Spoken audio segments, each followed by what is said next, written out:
Bueno, hoy queremos hablar en Frecuencia Pública sobre lo que está pasando en salud, un tema que obviamente afecta a nuestra literalmente supervivencia, pero también a nuestros bolsillos. Recordemos que la actual crisis de la ISAPRE surge, la actual, tras las masivas denuncias de afiliados y afiliadas por cobros abusivos e irregulares durante al menos los años 2021 y 2022. Para atrás no está este antecedente. Ante esto, el Senado creó una comisión experta para que investigara dicha retención ilegal de dinero.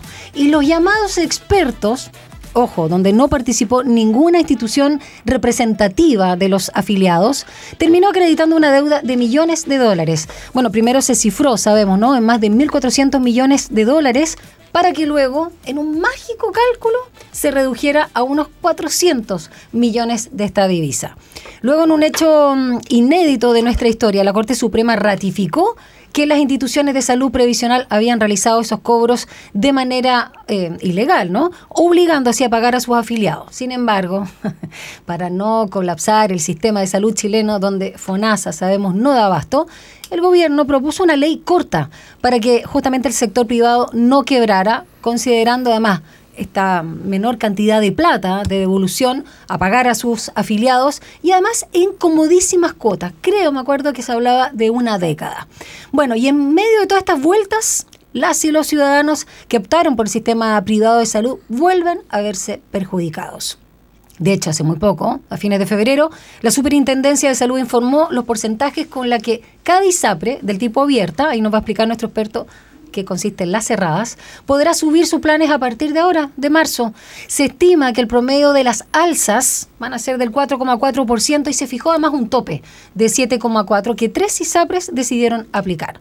Y en una declaración pública, la Asociación de ISAPRES justificó estas alzas de precios, señalando que responden a un aumento en la necesidad de diversos servicios de salud, como consultas, exámenes y procedimientos médicos complejos durante el 2023.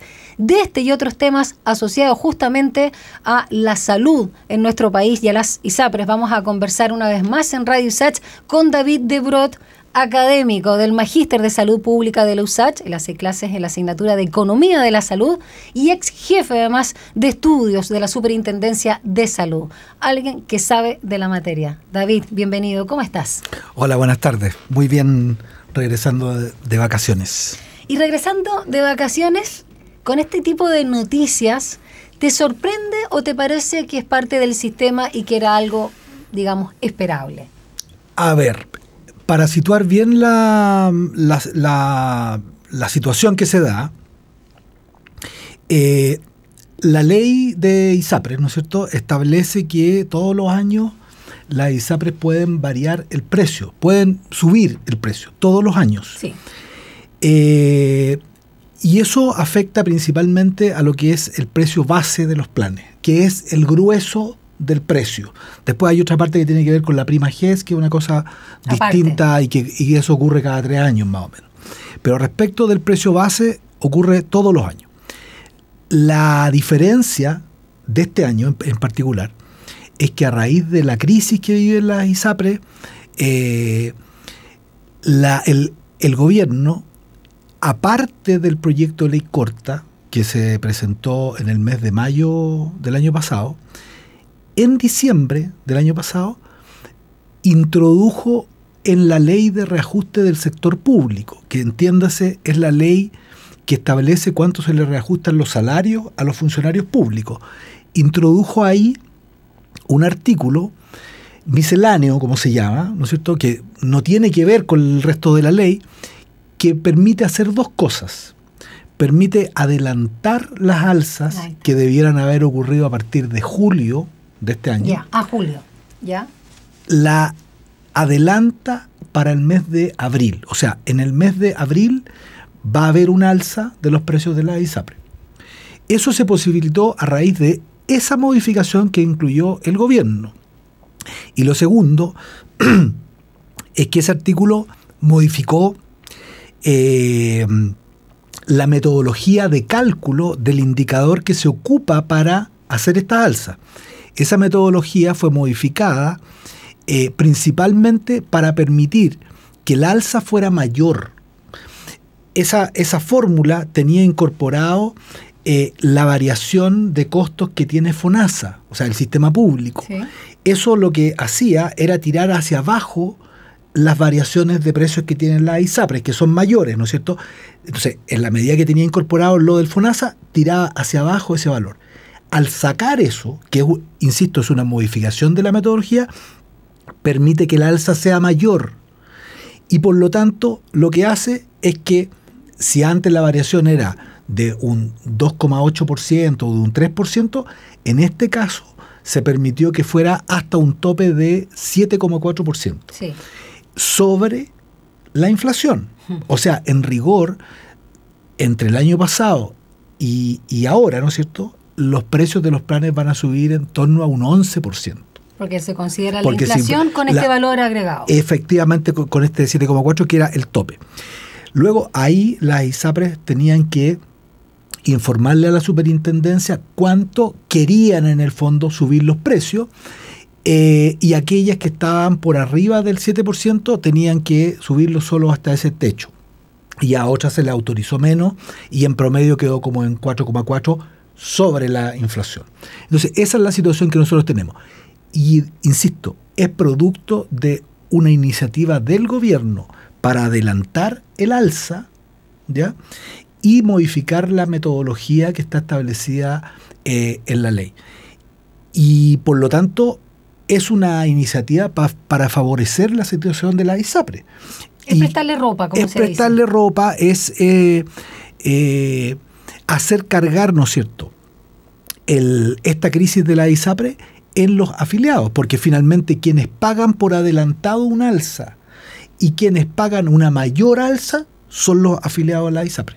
O sea, una vez más somos las y los afiliados o las y los ciudadanos que estamos costeando el mal manejo o las irregularidades en la gestión, en este caso de los recursos del sector privado. Efectivamente, o sea, aquí lo que hay que entender es que hubo dos fallos de la Corte Suprema, fallos de última instancia. Esto hay que entenderlo, es importante transmitirlo bien. Las personas, cuando hay alzas de precios que consideran injustificadas, ¿ya?, pueden recurrir a la justicia, a las cortes de apelaciones, reclamando, mediante recursos de protección, la vulneración de un derecho constitucional. Eso es lo que las personas hicieron durante mucho tiempo. Las cortes en general le dieron el favor a las personas y por lo tanto frenaron esas alzas. Las ISAPRE, o en otros casos que no le dieron el favor a las personas recurrieron a la Corte Suprema y la Corte Suprema dicta fallos de última instancia, agregando todos los casos que hay, que son miles de casos, los agrega en fallos que son uno por ISAPRE, para que quede normalizada toda la situación. Ese fallo de última instancia lo que dijo es: las ISAPRES cobraron en exceso porque utilizaron unas tablas de factores que no correspondía desde el año 2020 en adelante, y por lo tanto tienen una deuda que tienen que pagar y tienen que bajar los precios. Y luego hubo un segundo fallo el año pasado que consideró que la alza de la prima GES que se aplicó desde octubre del 2022 fue arbitrario e ilegal y por lo tanto dejó sin efecto esa alza. Eso también genera una deuda y también genera una baja de precio. Frente a eso, las medidas que ha implementado el gobierno a través de la ley corta y de esta otra modificación que hubo en diciembre, van a revertir los fallos judiciales, porque les permiten todo lo que baja por un fallo judicial, les permite subirlo y van a intentar disminuir el monto de la deuda que le tienen que pagar a los afiliados. Y David, ¿cómo se entiende esto? ¿Qué es lo que hay de fondo? No para justificar esta decisión, pero ¿qué es lo que hay detrás? Porque uno dice, acá hay un aspecto tanto moral como político y simbólico, sobre todo pensando en un gobierno con las propuestas y las campañas, ¿no?, de justicia social y de igualdad, y por supuesto donde el Estado tiene que hacerse fuerte y no los privados, y esto como que contradice todo esto. Bueno, yo creo que no hay una única respuesta a eso. Yo creo que hay varios matices. Yo creo que hay desde directivos del Ministerio de Salud que tienen una profunda convicción de que las ISAPRES deben seguir existiendo porque son beneficiosas para el sistema de salud chileno. Eso no se dice, por cierto, porque eso es totalmente contradictorio con el programa de gobierno. Pero esa convicción está presente y se habla en pasillos, ¿no es cierto? Esa es una situación particular. Otra situación es de quienes tienen una convicción de que las ISAPRES han en el fondo explotado a las personas, ¿no es cierto? Han generado un negocio lucrativo con las personas, claro, pero que si caen todas juntas pueden generar una crisis sistémica muy profunda y que por lo tanto hay que gestionar esta crisis de tal manera que no quiebren, ojalá ninguna, y si quiebra alguna que sea algo muy focalizado, y salir de esta situación de manera no turbulenta. Sin embargo, para hacer eso último, uno tiene varias alternativas posibles. Una alternativa es que tú controles muy bien el tema de las coberturas que las personas tienen y que las personas no pierdan cobertura, a pesar de que una ISAPRE pueda quebrar, que no pierdan las coberturas que ellas tienen. Eso va muy en el camino de lo que es la modalidad de cobertura complementaria del FONASA, que se está tramitando en el mismo proyecto de ley corta. Lo otro es establecer un muro, ¿no es cierto?, entre una crisis financiera de la ISAPRE y que eso se pueda transmitir a los prestadores, a las clínicas. O sea, que el problema financiero no se traspase a las clínicas. Y ahí está todo mal, porque el principal instrumento que establece la ley de ISAPRE para garantizar que ante la situación de insolvencia de una ISAPRE eso no se traslade a las clínicas, se llama garantías, que son dineros que las ISAPRES tienen que tener guardados frente a una situación de insolvencia. Es una reserva. En los bancos esto se llama reservas técnicas, se llaman encaje. O sea, en la industria financiera en Chile y en el mundo, y de hecho hay normas internacionales para esto, se tienen que tener resguardos porque los negocios financieros fundamentalmente lo que hacen es mover dineros. Claro. Si yo rompo la cadena de pagos, eso genera una crisis que se transmite muy rápidamente hacia otros sectores. Entonces se tienen estos fondos. Pero todas las medidas que se han planteado, incluyendo las que contempla la misma ley corta, van a debilitar las garantías. Eso significa que si hay una quiebra de una ISAPRE, no van a estar los fondos para responderle a esas clínicas.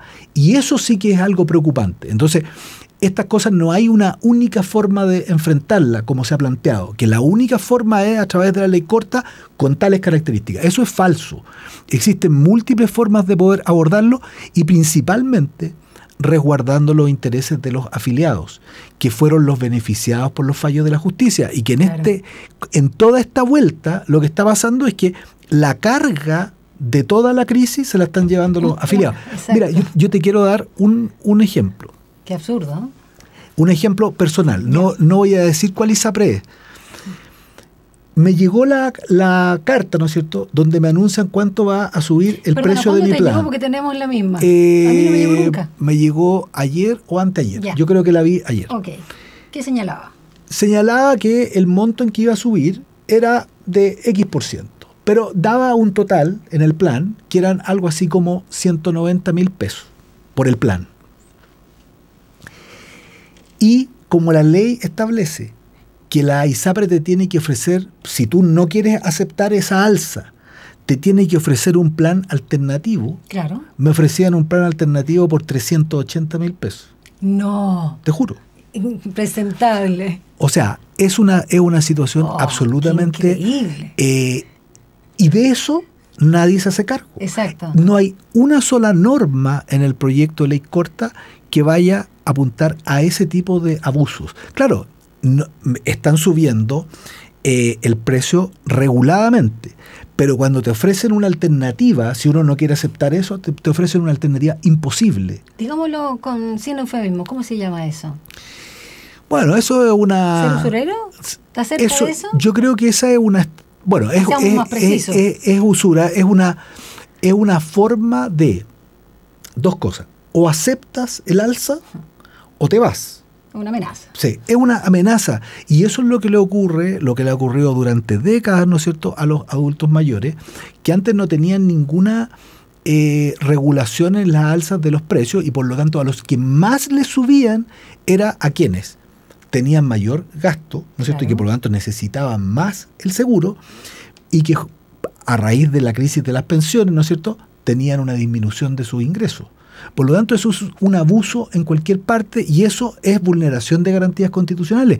Y por eso que se llega a los fallos de la Corte Suprema, ¿no es cierto?, que dicen que han habido cobros en exceso y que tienen que ser devueltos. Y lo que se está haciendo es liberar a las ISAPRES de esa penalidad que estableció la Corte Suprema. David de Brot nos acompaña esta tarde en Frecuencia Pública para ayudarnos a entender, a propósito de la crisis de las ISAPRES, lo que está pasando en estos últimos días, donde se haría efectivo, en este caso, el alza justamente de los precios, los planes, digamos, base, porque después hay otros temas, de todas las ISAPRES en un promedio de 4,4%, pero hay algunas, 3 del total, que estarían dispuestas, porque quieren, necesitan, llegar a un 7,4%, como también es el caso de lo que mencionaba David. Y antes de irnos a la pausa, ya que tú estabas contando tu caso personal sin hacer alusión al nombre de la ISAPRE, quiero saber un poco también el criterio, porque a mí también me sucede lo mismo.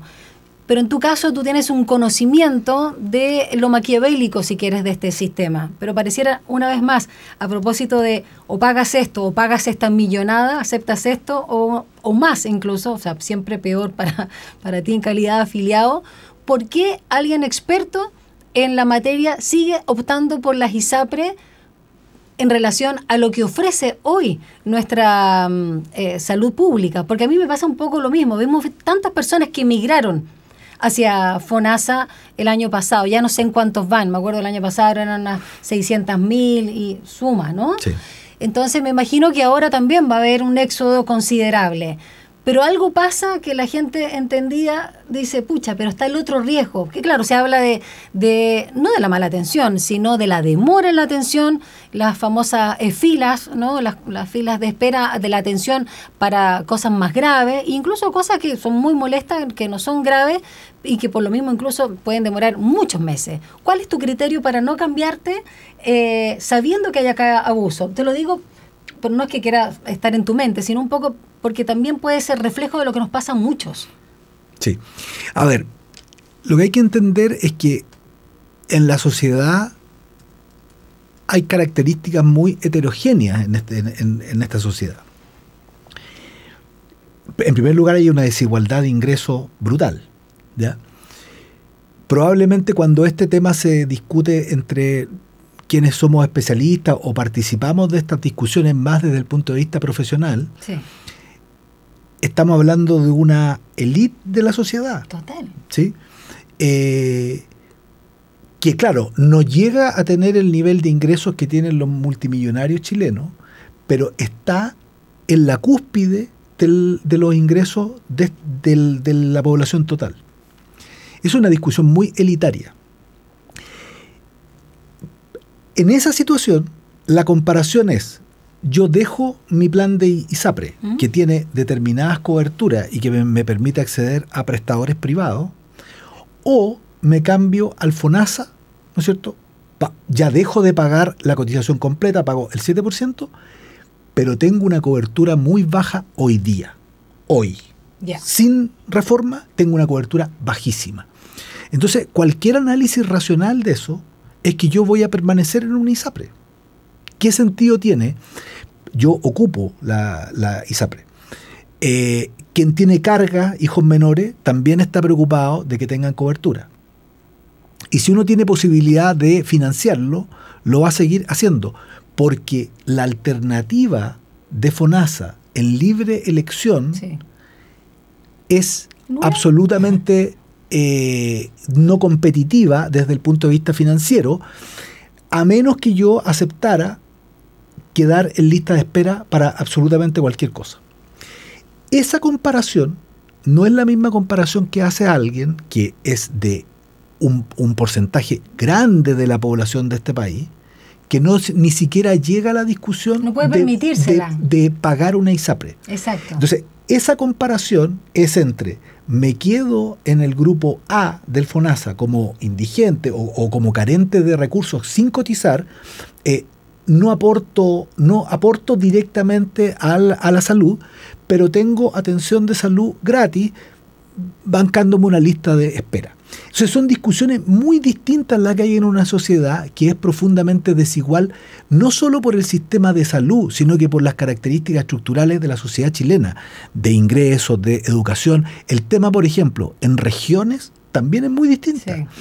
Hay regiones donde el desarrollo de la medicina privada es muy marginal y lo que las personas hacen muy mayoritariamente es acudir a la atención primaria pública, que hay prácticamente en todo el país, y a los hospitales públicos que están en las principales cabeceras regionales, cabeceras provinciales, y que en general resuelven gran parte de las prestaciones de salud que la población requiere. Entonces, las discusiones, por decirlo así, la discusión de Ñuñoa, Las Condes, La Reina, Vitacura, no tiene nada que ver con la discusión que tiene Los Espejos, Colina, Quinta Normal, Saronay. Entonces, aquí lo que hay que aceptar es que hay una desigualdad brutal, que mientras no la resolvamos, vamos a tener desigualdad en el sistema de salud, pero tienen que haber mecanismos que compensen.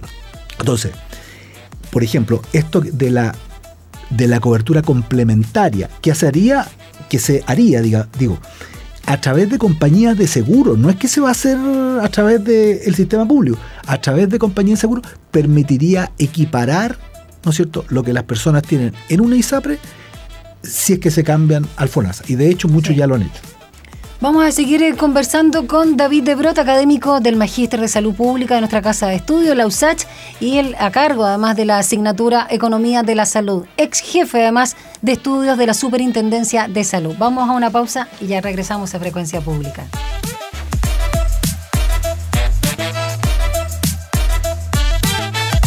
Bueno, continuamos esta conversación acá en Frecuencia Pública por Radio USACH 94.5, que también puedes seguir en este canal siempre en YouTube, Radio USACH, súper fácil, y además en las redes sociales, adivinen, sí, @Radio USACH. Y estamos con un experto en salud y sobre todo en economía de la salud, que es David de Brot, académico de nuestra casa de estudio a través del Magíster de Salud Pública y además ex jefe de estudios de la Superintendencia de Salud.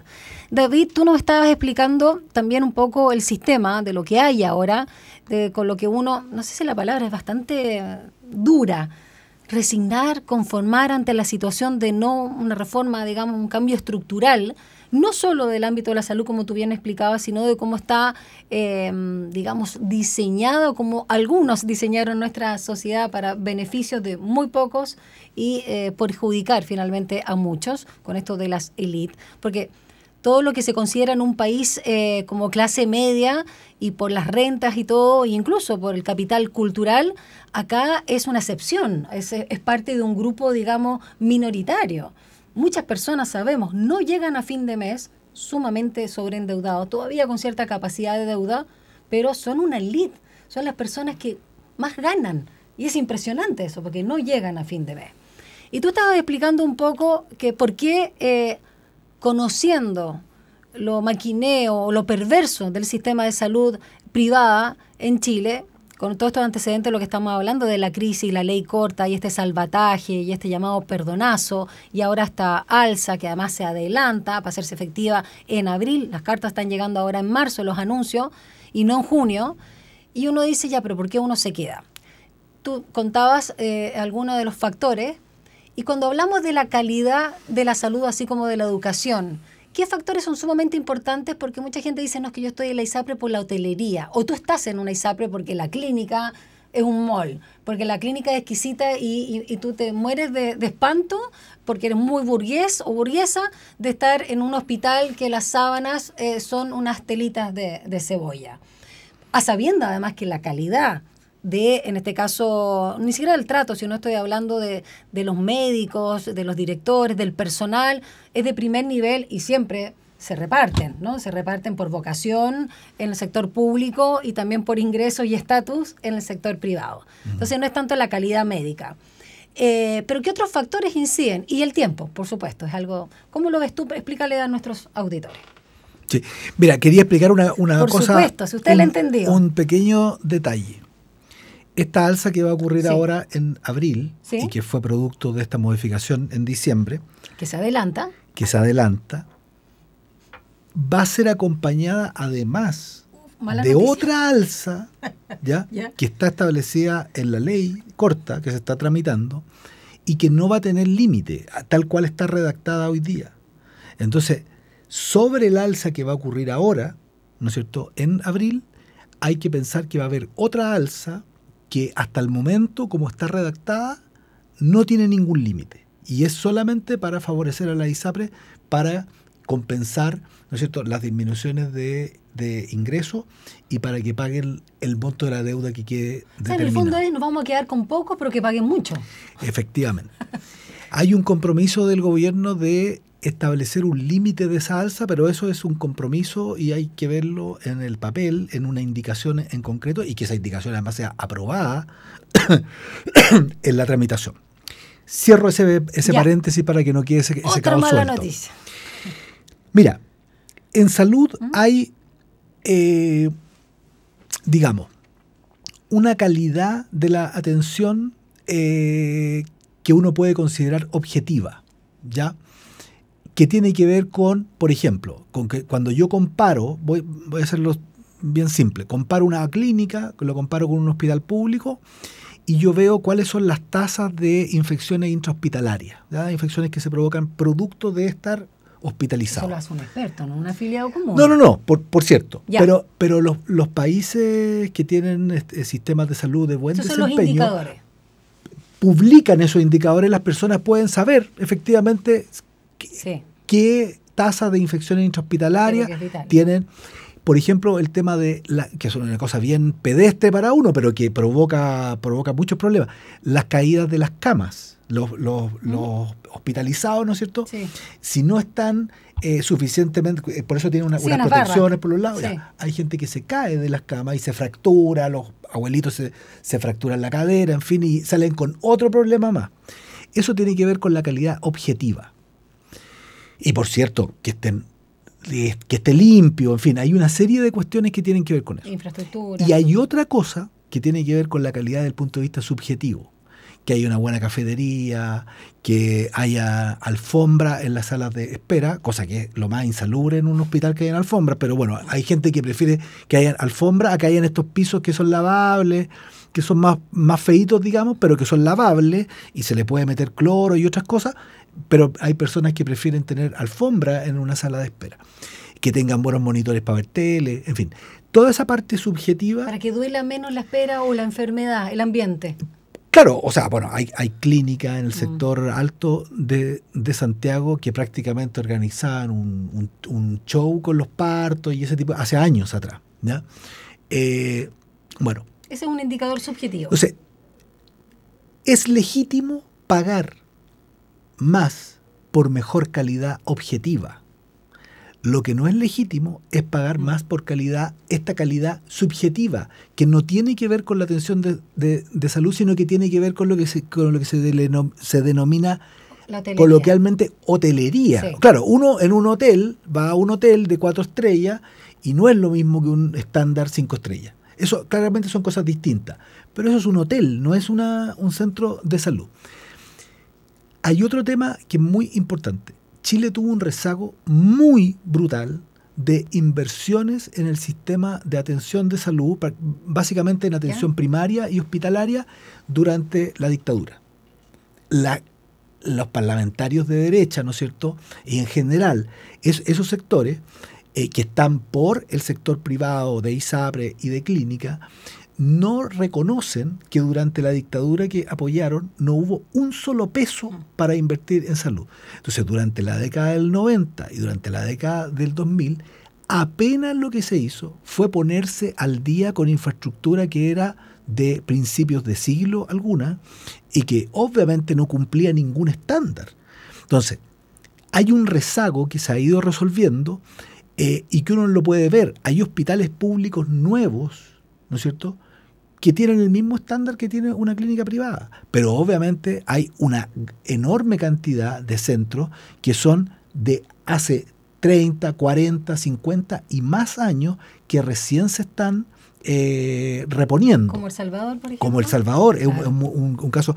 O producto del terremoto del 2010, el Félix Bulnes, ¿no es cierto? Bueno, hubo un problema ahí y se decidió invertir. Uno va a ver el hospital Félix Bulnes nuevo, el que está en Cerro Navia. Son 3 torres de hospitalización con alrededor de 500 camas. Tiene 27 ascensores. Wow. ¿Ya? Tiene una placa que no me acuerdo si tiene 3 o 4 pisos, ¿no es cierto?, con escaleras mecánicas. O sea, es un lujo esa infraestructura. Pero eso tiene un costo. Entonces, eso hay que financiarlo. Hay que financiar la construcción, toda la dotación la obra, de la infraestructura, la tecnología. La tecnología. Y lógicamente después hay que hacerlo funcionar eso.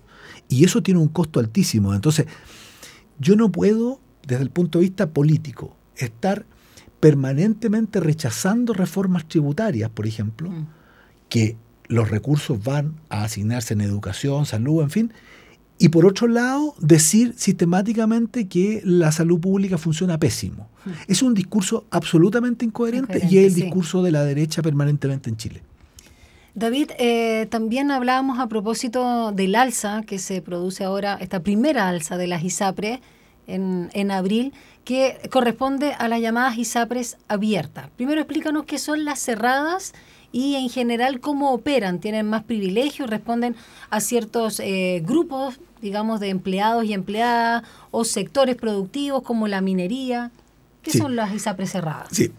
Primero, una precisión. En realidad el alza es para todas las ISAPRES que tienen precios base y tablas de factores, que son prácticamente todas. Excepto una.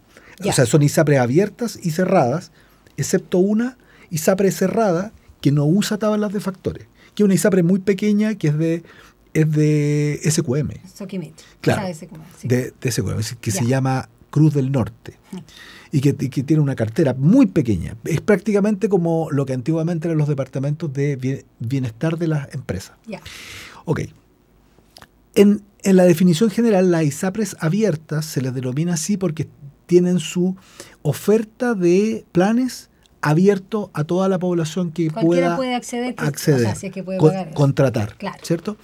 Y las que son cerradas es porque están vinculadas a una empresa. Y en realidad son 3 ISAPRES cerradas. Una es la de Codelco, que antes eran varias ISAPRES, pero que se fusionaron en una sola. Eran varias porque Chuquicamata era un ISAPRE, el Teniente era otra, y las otras divisiones también, cada una era un ISAPRE por su cuenta, y ahora las decidieron fusionar en una sola que se llama, creo que se llama iSalud, algo así, un nombre genérico. La otra es la ISAPRE del Banco del Estado, que es de los funcionarios, y esas ISAPRES tienen cierta apertura porque los convenios colectivos de esas empresas permiten que puedan haber más carga, en fin. Pero son en general muy acotadas a los trabajadores y los pensionados de esa empresa. Y la otra es la de SQM. Y esa es básicamente la distinción. Prácticamente todas las ISAPRES en su origen partieron como lo que fueron seguros de seguridad social vinculados a las empresas y después se fueron transformando en un negocio en sí mismo y hoy día lo que tenemos son compañías de seguro que están detrás. En rigor lo que hay en Chile son grupos económicos que controlan una ISAPRE y a la vez controlan clínicas y otras cosas. Exactamente. Para finalizar y cerrando, considerando también la introducción, ¿no?, de estas denuncias que se generan por cobros específicos con las ISAPRES y que son indebidos y que tienen todo este tema con una comisión experta, luego la Corte Suprema con estos 2 fallos, esta forma inédita, pero llegamos como casi al mismo punto. cuando tú hablabas del ejemplo de tu carta, que obviamente muchos de nuestros telespectadores tendrán un caso similar, ante esa situación en que te dicen, mira, porque te preguntan, ¿aceptas o no el alza? Claro. Ya, ¿aceptas el alza o prefieres este otro plan que obviamente es muchísimo más caro? Y tú, no te parece que es un abuso y no tienes plata para pagar, no tienes ese excedente para pagar justamente ese plan. Se puede generar, digamos, una denuncia, o más que una denuncia, se puede alegar, se puede pedir que no se haga sin que tú salgas, te ves obligado a salir de la ISAPRE, o estás amarradísimo y obligado a pagar ese alza, ese reajuste que puede variar, como decíamos, entre un 4,4% a un 7,4%, que es el máximo. ¿Qué puede hacer uno como afiliado, o aceptar nomás que una vez más por no decirlo en una radio universitaria, pero bueno, te frieguen, ¿no? Te castiguen. Te castiguen. A ver, los procesos de judicialización tradicionalmente fueron por alzas excesivas del precio del plan. O sea, yo tengo un plan denominado oro, etcétera, y a ese plan le subieron el precio X. Frente a eso, la persona reclamaba mediante recursos de protección, ¿no es cierto?, sí, que se estaba vulnerando una garantía constitucional y que se considera arbitrario esa alza de precio. Normalmente las cortes fallaban a favor de las personas. En este caso, lo que va a ocurrir es que tú tienes una ley, porque han habido modificaciones de la ley para regular las alzas. Entonces, lo que va a ocurrir es que te van a decir, sí, pero esta alza está dentro del marco regulatorio. Ya, sí. Pero lo que sigue siendo arbitrario, abusivo, ¿no es cierto?, sí, es que la alternativa que te dan tenga, o sea, sea prácticamente absolutamente irracional respecto de lo que tú tienes. O sea, si la alternativa es que yo pague el doble, bueno, prefiero pagar 7% más. Entonces, eso sigue siendo razón. Por lo tanto, la vía del reclamo judicial, ya, abogados, ¿no es cierto?, presentación ante las Cortes de Apelaciones primero, y después estos temas generalmente llegan a la Corte Suprema después de un tiempo. Esa es una vía, y la otra vía, que no son excluyentes, es a través de reclamo a la superintendencia. Sí, la superintendencia tiene una obligación de dar respuesta a los reclamos. ¿Y demanda colectiva? Ya. Dame un segundo. La superintendencia tiene la obligación de responder porque la superintendencia internamente tiene la facultad de ser un tribunal interno para dirimir conflictos entre los afiliados y la ISAPRE. Por lo tanto, están esas dos vías, y esas dos vías no son excluyentes. Uno puede ir por los dos caminos. Sí. ¿Ya? El tema de las demandas colectivas es más complejo porque las ISAPRES fueron excluidas de la ley que se creó para el CERNAC y todo lo que es la protección del consumidor. Con ADECUS. Claro, porque tenía su camino distinto a través de la superintendencia, y hay unos tecnicismos jurídicos del carácter de los contratos, en fin. Eso es toda una materia bien discutible, ¿eh? O sea, pero el camino no ha sido a través de demandas colectivas. Sin embargo, yo creo que organizaciones como CONADECU y otras de defensa de los consumidores debieran pensar en que este tipo de cuestiones afectan en economía. Uno siempre tiene que tener en cuenta que cuando yo tengo que gastar obligadamente en un servicio, tengo que aumentar el gasto en un servicio, voy a tener que dejar de consumir otras cosas. Y eso afecta al bolsillo de las personas, afecta el consumo de alimentos, afecta la disponibilidad de recursos para educación, en fin. Entonces, no es solo un problema de mi contrato de salud, es un problema que afecta al bienestar del hogar y de la población en su conjunto. Y ahí sí, organismos como CONADECU y otros podrían intervenir. Bueno, vamos a ver qué pasa en estos meses, qué discusión se da y cuánto agotamiento o hastío, usando la palabra de Matamala, en relación a todas las demandas o el mundo político existe todavía en la ciudadanía, porque de repente hay tanto desgano por seguir con las luchas, porque uno siente que llega al mismo punto, ¿no? Finalmente, a propósito también del estallido, o todas las luchas que se han dado donde sentimos las y los ciudadanos que lamentablemente hemos perdido. David De Brot, muchas gracias por habernos acompañado una vez más acá en Radio USACH. Gracias a ti. Que te vaya bien.